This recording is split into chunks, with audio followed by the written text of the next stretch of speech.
Today we're going to use water, cornflour or cornstarch,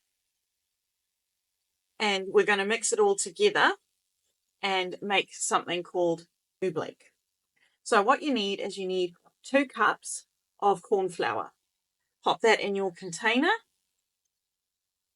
Make sure you get it all in there.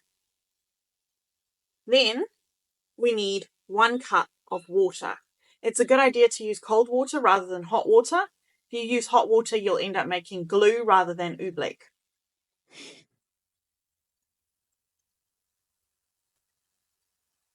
And we're just going to very, very carefully pour our water in. Just gently mix using a fork our cornflour and water together. So it'll need a pretty good mix. You'll start to feel it getting a bit hard to mix in. So just slow down your mixing movements at that point and just make sure that all your cornflour is nicely mixed in with your water. Can take a little bit to mix in. If your cornflour mixture is too dry, then pop in a little bit more water. But if it is too liquid, pop in a little bit more cornflour. Okay, so our oobleck is all made.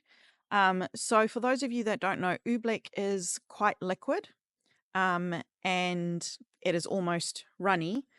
But then you also get phases where oobleck is a solid and you can't put your hand through it.